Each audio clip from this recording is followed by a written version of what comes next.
ট্রেনে কচ্ছপ পাচারের ঘটনায় মালদা জিআরপির বড় সাফল্য পেয়েছে। ফরাক্কা এক্সপ্রেস ট্রেনে অভিযান চালিয়ে 268টি কচ্ছপ উদ্ধার করা হয়েছে।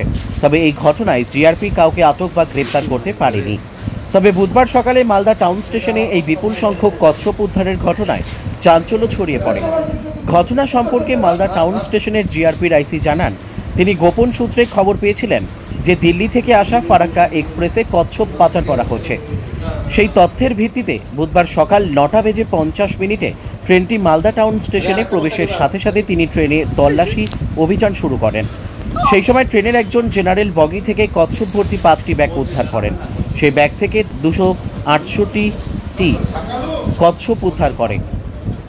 প্রাথমিক তদন্তে ধারণা করা হচ্ছে যে কচ্ছপগুলি উত্তরপ্রদেশ থেকে আনা হচ্ছিল এবং বালুরঘাটে পাচারের উদ্দেশ্য ছিল। মালদা টাউন স্টেশনে ফারাক্কা এক্সপ্রেস থেকে 668টি কচ্ছপ উদ্ধারের পরপরই জিআরপি মালদা বন বিভাগকে অবহিত করে। খবর পেয়ে মালদা ডিভিশনের ফরেস্ট বিট অফিসার প্রদীপ গোস্বামী স্টেশনে পৌঁছান। সেই সময় জিআরপি কর্তৃক উদ্ধার করা 268টি কচ্ছপ বন বিভাগের কাছে হস্তান্তর করা হয়। এর মধ্যে 89টি কচ্ছপ মৃত বলে জানা গেছে।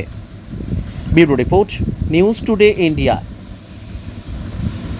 ধরা হয়েছে কোন ট্রেনে ধরা হয়েছে, কখন ধরলেন? এটা আজকে সকালবেলা আমাদের ওই ফারাক্কা এক্সপ্রেস যখন দিল্লি থেকে আসছিল তখন মালদাতে মোটামুটি 9:50 ঢুকেছিল ট্রেনটা। তখন আমরা সার্চ করেছিলাম, তখন জেনারেল কম্পার্টমেন্টে 5টা বস্তা পাই। 5টা বস্তার মধ্যে 268টা কচ্ছপ পাওয়া গেছে। বলছি যে লোক অ্যারেস্ট হয়েছে কেউ? না, কাউকে আমরা পাইনি, শুধু বস্তা পেয়েছি 5 বস্তা। বলছি সবই কি জীবিত কচ্ছপ? হ্যাঁ, মানে বেশিরভাগ জীবিত আছে, কয়েকটা মারা গেছে আর কি। কতগুলো মারা গেছিল? মারা গেছে মোটামুটি 50 থেকে একটু বেশি আছে। কোথা থেকে আনছে বা কিছু বুঝতে পারছেন এই কচ্ছপ? এটা ইউপি থেকে সাধারণত আসে আর কি, বেঙ্গলে ইউপি সাইড থেকেই আসে আর কি। এটা কোথায় যাচ্ছিল? বালুঘাট? এটা বালুঘাট সাইডে যাচ্ছিল আর কি, মালদাতে আসছিল আর বালুঘাটও যেত সম্ভবত আর কি।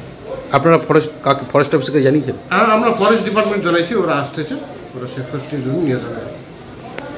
জিআরপির আইসি স্যার ফোন করেছিলেন জিআরপিএসের যে আজকে মোট এতগুলো কচ্ছপ ওনারা উদ্ধার করেছেন। টোটাল 268টা কচ্ছপ আছে, যার মধ্যে 89টা মৃত এবং বাকিটা জীবিত। তো আমাদেরকে যা প্রসিডিওর আছে সেই অনুযায়ী আমরা ওনাদের কাছ থেকে টেক ওভার করছি। টেক ওভার করার পরে আমরা কোর্টের কাছ থেকে নির্দেশ নেবো এবং কোর্টের অনুমতি নেওয়ার পরে আমরা এটাকে নিজ নিজ বাসস্থানে আমরা ছেড়ে দেবো, যে জীবিত কচ্ছপগুলোকে। এবং যে কচ্ছপগুলো মৃত আছে সেগুলোকে আমরা প্রসিডিওর মেনে যেরকমভাবে ডিসপোজ অফ করা হয় আমাদের ওয়াইল্ড লাইফ শিডিউল মেনে আমরা সেরকমভাবে। এই কচ্ছপগুলো কী ধরনের? এই কচ্ছপগুলো এগুলো ইন্ডিয়ান সফটসেল কাছে, এগুলো শিডিউল 1-এর অন্তর্ভুক্ত প্রাণী, যার জন্য এদের প্রতি একটা মানে রেস্ট্রিকশন অনেক বেশি। আপনার নাম? আমার নাম Pradip Goswami, forest beat officer, Malda.